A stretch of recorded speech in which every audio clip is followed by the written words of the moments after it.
এই যাত্ৰা আমি আজিৰ পৰা আৰম্ভ কৰিছোঁ। অহাকালিৰ পৰা এই এৰালবন্ধা পথাৰত এটা নতুনত্ব পাব, ইয়াত নতুন ৰূপ বিৰাজমান হ'ব। অহাকালিৰ পৰা অহা দুমাহৰ ভিতৰত এই এৰালতলী পথাৰ, আজি যিখন পথাৰ হৈ আছে ধাননি পথাৰ, অহাকালিৰ পৰা ইয়াৰ পৰিৱেশ সুকীয়া হৈ পৰিব। ই এটা ইতিহাস ৰচনা হ'ব। ইয়াত মহাপুৰুষ শংকৰদেৱ গুৰুজনাৰ আদৰ্শ, মহাপুৰুষ শংকৰদেৱ গুৰুজনাই প্ৰতিষ্ঠা কৰা একশৰণ হৰিনাম ধৰ্ম, মহাপুৰুষ শংকৰদেৱ গুৰুজনাৰ যি দৰ্শন, এই পবিত্ৰ এৰালবন্ধা ঠাইৰ পৰাই বিশ্বৰ বিভিন্ন প্ৰান্তত বিয়পি পৰিব। আৰু সেয়াই কুচকাৱাজ আৰম্ভ হৈছে আজিৰ পৰাই।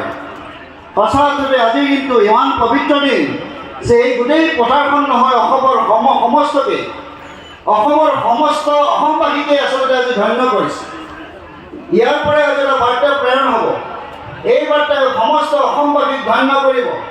মহাপুৰুষ শংকৰদেৱ গুৰুজনাৰ অসমীয়া জাতিৰ জনক, মহাপুৰুষ শংকৰদেৱ গুৰুজনাৰ নামত আমি প্ৰতিষ্ঠা কৰা, মহাপুৰুষ শংকৰদেৱ গুৰুজনাৰ নামত জন্ম লাভ কৰা এই অনুষ্ঠানটি শ্ৰীমন্ত শংকৰদেৱ সংঘই সঁচাকৈ অসমীয়া জাতিটোক এটা নতুনত্ব দিবৰ কাৰণে আগবাঢ়ি গৈ আছে।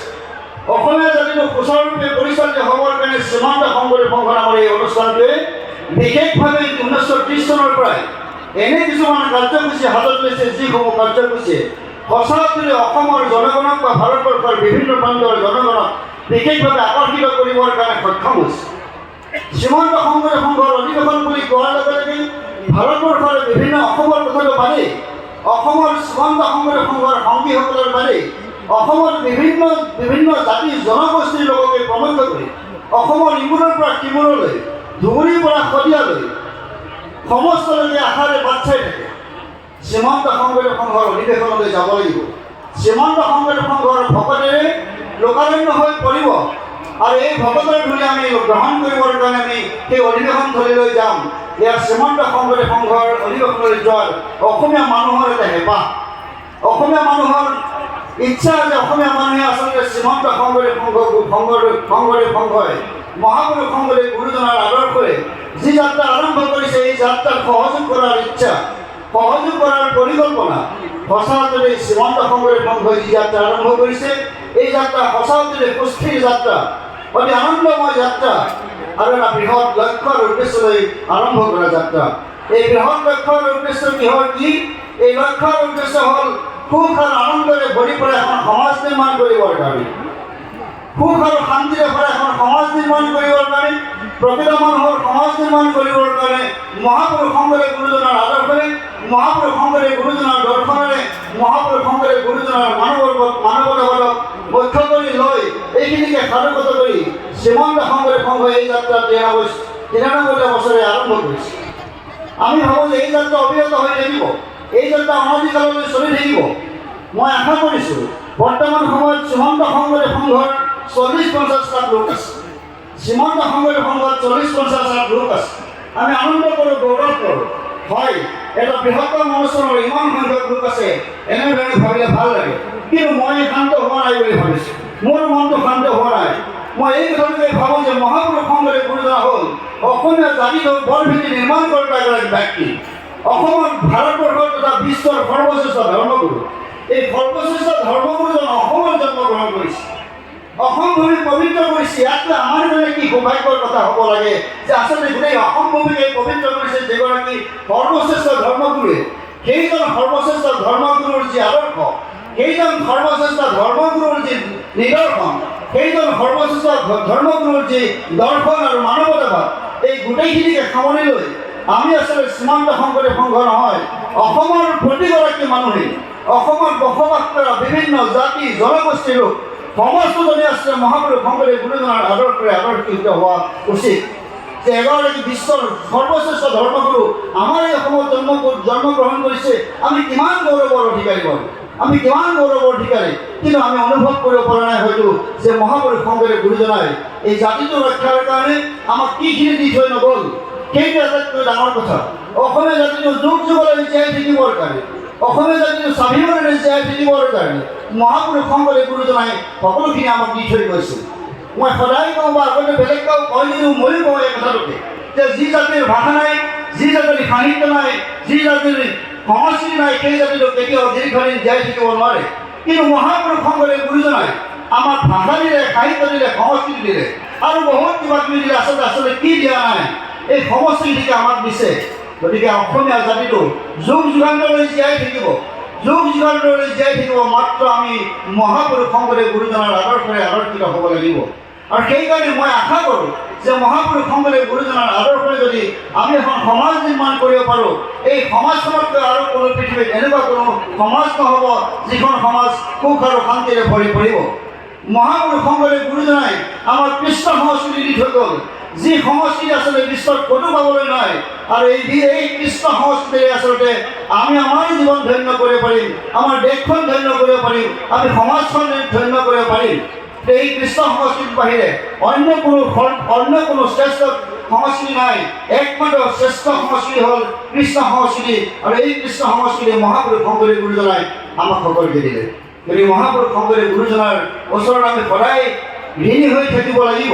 মহাপুৰুষ শংকৰদেৱ গুৰুজনাৰ আদৰ্শৰে যদি আমি বাদ কৰোঁ, নিশ্চিতভাৱে মহাপুৰুষ শংকৰদেৱ গুৰুজনাই 120 বছৰীয়া জীৱনটোক ইমান কষ্ট কৰি এখন সমাজ নিৰ্মাণৰ কাৰণে যিখিনি কষ্ট কৰিলে, সেই কষ্টখিনি নহ'লে অথলে যাব। মহাপুৰুষ শংকৰদেৱ গুৰুজনাই ইচ্ছা কৰা হ'লে খুব সুখ স্বাচ্ছন্দ্যৰে আনন্দৰে জীৱন যাপন কৰিব পাৰিলেহেঁতেন।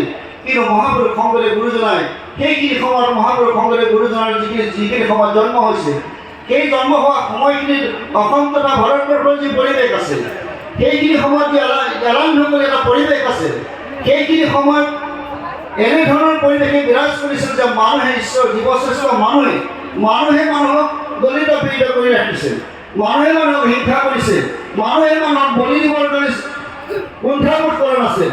কেৱল নিজৰ স্বাৰ্থ পূৰণ হ'ব লাগে, কেৱল নিজৰ স্বাৰ্থ পূৰণ হ'ব লাগে। আৰু আমিও ঠিক তেনেধৰণে আচলতে সেইখন সমাজৰ পৰা নতুন এখন সমাজ নিৰ্মাণ কৰিবৰ কাৰণে শ্ৰীমন্ত শংকৰদেৱ সংঘই অসম্পূৰ্ণভাৱে চেষ্টা চলাই আহিছে। এই চেষ্টাত সফল ৰূপায়ণ কৰিবৰ কাৰণে আমি সকলোৱে লগ লাগি থকাৰ উপৰিও আমাৰ লগত যিসকল অহা নাই, মহাপুৰুষ শংকৰদেৱ গুৰুজনা সম্পৰ্কে যিসকলে এতিয়াও বুজিবলৈ বাকী আছে, সেইসকলক আহ্বান জনাইছে এই পবিত্ৰ মঞ্চৰ পৰা। অসমত বসবাস কৰা, বিশেষকৈ অসমত বসবাস কৰা সমস্ত জাতি জনগোষ্ঠীৰ লোক একলগ হৈ আমি এটা নতুন যাত্ৰা আৰম্ভ কৰিব লাগে, বা আমি যি যাত্ৰা আৰম্ভ কৰিছোঁ তাক সহযোগ কৰিব লাগে। আমি আচলতে এখন সুন্দৰ মানুহৰ সমাজ নিৰ্মাণ যাতে কৰিব পাৰোঁ, এইটোৱে আমাৰ লক্ষ্য আৰু উদ্দেশ্য। আৰু অসমত বসবাস কৰা 340 লাখ মানুহ বা আমাৰ যদি আৰু ইয়াৰ সংখ্যা বৃদ্ধি হ'ব, যিদিনা সময়লৈ অসমত বসবাস কৰা প্ৰতিগৰাকী মানুহৰ মনত মহাপুৰুষ শংকৰদেৱ গুৰুজনাই দি যোৱা আদৰ্শক প্ৰতিফলিত কৰিব নোৱাৰিম, সেইদিনাখনলৈ শ্ৰীমন্ত শংকৰদেৱ সংঘৰ যাত্ৰা অবিৰতভাৱে চলি থাকিব। কাৰণ শ্ৰীমন্ত শংকৰদেৱ সংঘৰ লক্ষ্য যে আমি প্ৰতিগৰাকী মানুহকে, জীৱশ্ৰেষ্ঠ প্ৰতিগৰাকী মানুহকে মহাপুৰুষ শংকৰদেৱ গুৰুজনাৰ আদৰ্শৰে আদৰ্শিত আমি কৰিবই লাগিব। তেতিয়াহে আচলতে আমি মহাপুৰুষ শংকৰদেৱ গুৰুজনাই দেখি যোৱা সপোনটোক আমি বাস্তৱত ৰূপায়ণ কৰিবৰ কাৰণে সক্ষম হ'ম। এই শ্ৰদ্ধাৰ বাপসকল, বৰ্তমান বিজ্ঞান আৰু প্ৰযুক্তিবিদ্যাৰ যুগ, বিজ্ঞান আৰু প্ৰযুক্তিবিদ্যা ইমান ওপৰলৈ গৈছে যে আমি আচলতে নিজৰে ক'ব নোৱাৰোঁ আমি ক'ত সোমাই আছোঁ, ক'ত কেনেধৰণে আছোঁ। আৰু আমি ক'ব নোৱাৰোঁ যে সেই বিজ্ঞান আৰু প্ৰযুক্তিবিদ্যাৰ মাজলৈ সোমাই গৈ আছোঁ। আমি ক'ব নোৱাৰোঁ যে আমাৰ আচলতে ভাষা কি আছিল, সাহিত্য কি আছিল, আমাৰ সমাজ ব্যৱস্থা কি আছিল। এই সময়ৰ পৰা যদি কেতিয়াবা একো ভাৱ হয় যে আমি যেন সেইবোৰৰ পৰা পাহৰি গৈছোঁ, সেইবোৰৰ পৰা যেন বহুত আঁতৰি আহিছোঁ।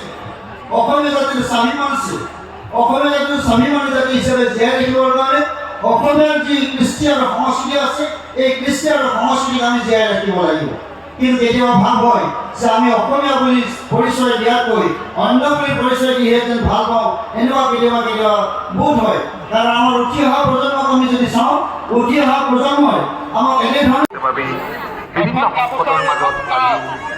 এটা বেগ পাইছোঁ, যদি কোনোবা বাট আহে বেগটো হেৰাই যে উপযুক্ত প্ৰমাণ দি বেগটো বহন কৰিবলৈ আমি সেৱা জনাইছোঁ। বহুদা বিভক্ত অসমৰ পাহাৰ ভৈয়ামৰ বিভিন্ন জাতি জনগোষ্ঠীৰ কৃষ্ণ আমি গেটখন বন্ধ কৰিবলৈ সেৱা জনাইছোঁ। কৃষ্ণ বৰ অসম নিৰ্মাণ কৰি গ'ল, আমি মুখ্য ব্যক্তিগত সেৱাই জনাইছোঁ। সমাজ জীৱনত ৰূপত কৰি থৈ যোৱা নৱবৈষ্ণৱ ধৰ্মৰ মহামন্ত্ৰ আৰু মানৱীয় প্ৰমূল্যবোধৰ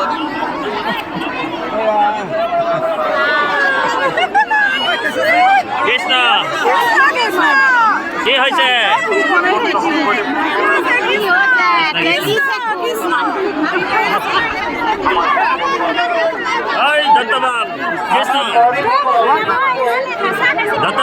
যাওক যাওক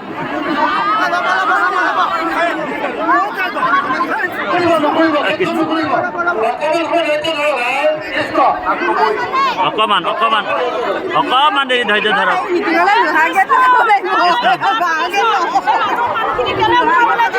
অ বাপ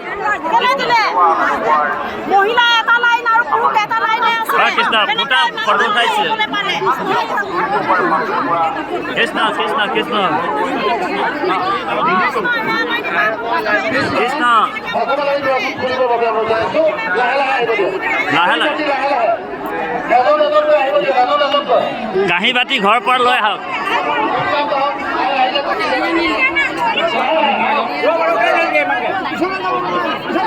আপোনালোকে পাছৰ লগত কৃষ্ণ কৃষ্ণ কৃষ্ণ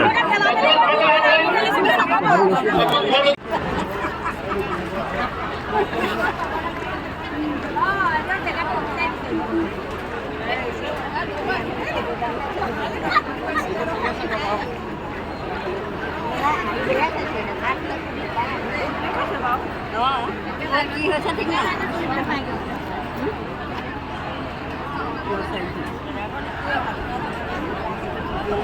কৃষ্ণ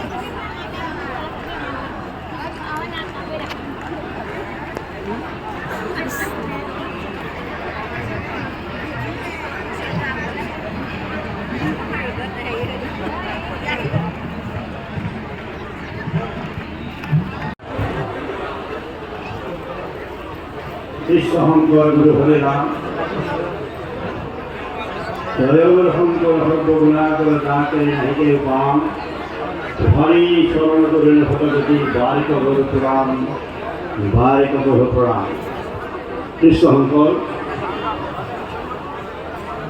মোৰ জন্ম জন্মান্তৰ ৰেখাৰ ধৰি নৰৰূপী নাৰায়ণ সমস্ত আজি আমাৰ মঞ্চ দিব থকা আমি আজি শ্ৰীমন্ত শংকৰ সংঘৰ ৪৪ সংখ্যক বাৰ্ষিক অধিৱেশনৰ লাইভ এটা স্থাপন কৰিলোঁ। ৰাইজক গোটেই ৰাইজক পঠাই দিওঁ প্ৰধান সম্পাদকৰ ঠিক একেধৰণে যিসকলে সংস্কৃতিৰ ধ্বজা বহন কৰি আছে মহাপুৰুষ শংকৰদেৱ গুৰুজনাক বাদ দি যিসকলে সংস্কৃতি কৰি আছে সেইসকলক কেতিয়াও সংস্কৃতিবান মানুহ হিচাপে ইয়াৰ পৰিচয় দিব নোৱাৰিব।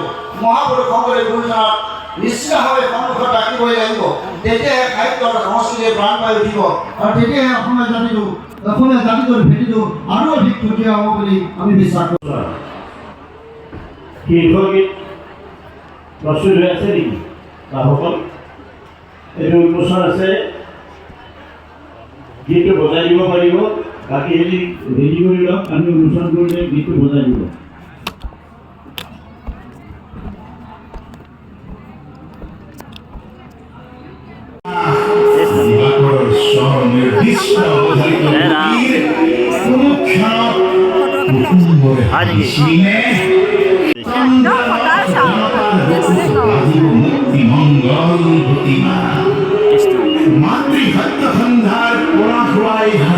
বৰা বাপ কৃষ্ণ কৃষ্ণ ইয়ালৈ আহক।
আমাৰ এই শীৰ্ষগীতটি আজি শুভ উদ্বোধন কৰা হ'ব বুলি আমি